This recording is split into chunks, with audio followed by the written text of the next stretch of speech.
नमस्ते दोस्तों, स्वागत है आपका हमारे चैनल में। हाजिर हूँ मैं फिर से एक नई कहानी के साथ। कहानी भिखारन बनी डॉक्टर। एक बार की बात है, काशीपुर नाम के गांव में जगन नाम का भिखारी अपनी बेटी गौरी के साथ भीख मांगता था। जगन को साफ दिखाई नहीं देता था, इसलिए उसे कोई काम नहीं मिलता था। वह अपनी बेटी को साथ लेकर भीख मांगने जाता था। गौरी को भीख मांगना पसंद नहीं था, वह पढ़ना लिखना चाहती थी। जब वह सेठानी के घर भीख मांगने जाती, तब उसके बेटे राजू को पढ़ते देखकर उसे अच्छा नहीं लगता। यह देख सेठानी ताने देते हुए, हरिया देख, दरवाजे पर भिखारी होगा, उसे भीख देकर भेज दो। वैसे ही बीमारी फैली हुई है, कहीं मेरे बेटे को उनकी गंदी बीमारी ना लग जाए। यह सुनकर वह दोनों वहाँ से चले गए। गौरी अपने पिता से पूछती है कि पिताजी, सारे लोग हमसे दूर क्यों भागते हैं? क्या हम गंदे लोग हैं?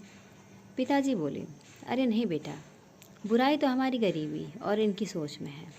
गौरी बोली, पिताजी, एक दिन मैं डॉक्टर बनकर आपकी आंखों का इलाज करूंगी और इस गांव में एक अस्पताल भी खोलूंगी। उसके पिताजी बोले कि बेटा, हमारे लिए 2 वक्त की रोटी खाना भी मुश्किल है, अस्पताल कैसे खोलेंगे? तभी उनके पास एक औरत आती है और गौरी की कहती है कि अगर तुम हमारे टॉयलेट साफ़ कर दोगी तो मैं तुम्हें कुछ पैसे भीख में दे दूँगी। गौरी ने उनका टॉयलेट साफ़ किया और उसे बहुत बुरा लगने लगा। तब वह सोचने लग गई कि अब मैं डॉक्टर बनकर रहूँगी। गौरी अपने पिता को लेकर जाकर मंदिर के बाहर रहीम चाचा के पास बैठा जाती है और खिलौने बेचकर कुछ पैसे कमाने लगी। और फिर वह गांव की शिक्षिका से किताब लेकर सरकारी स्कूल में पढ़ने लग गई। अब गौरी रोज़ स्कूल से आकर खिलौने बेचती और अपने पिता का ध्यान भी रखती। गौरी रात रात भर जागकर पढ़ाई करती और हमेशा अव्वल नंबर लाती। गौरी की कामयाबी देखकर गांव के सभी लोग हैरान रह गए। धीरे धीरे गौरी बड़ी होती गई और कॉलेज में दाखिला लेने के लिए परीक्षा देने लगी। उसकी शिक्षिका उसका पूरा साथ देती। इम्तिहान में टॉप करके उसके पिताजी और शिक्षिका बहुत खुश हुए। अपनी पढ़ाई पूरी करने के लिए गौरी को बाहर जाना पड़ता है, परंतु उसका बिल्कुल भी मन नहीं होता अपने पिता को छोड़कर जाने का। तब शिक्षिका उसके पिता की सारी जिम्मेवारी लेने के लिए तैयार हो जाती है। अब बाहर जाकर गौरी बिल्कुल लगन के साथ अपनी पढ़ाई जारी रखती है। थोड़े समय तक उसकी कोई खबर नहीं आती और गांव में फिर से महामारी फैलने लगती है।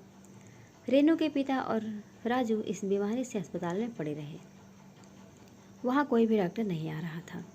इतने में एक नर्स आकर बोलती है कि आप दुखी मत होइए, आज हमारे अस्पताल में एक बहुत बड़ी डॉक्टर इलाज करने आ रही है। तभी वहाँ गौरी आती है और सभी उसे देखकर हैरान रह जाते हैं। तभी वह अपने पिता के पैर छूती है और सबका इलाज शुरू कर देती है। सबके ठीक होने के बाद गौरी अपने पिता की आंखों का भी ऑपरेशन कर देती है और रोशनी वापस आ जाती है। गौरी को देखकर सभी लोग शर्मिंदा महसूस करते हैं।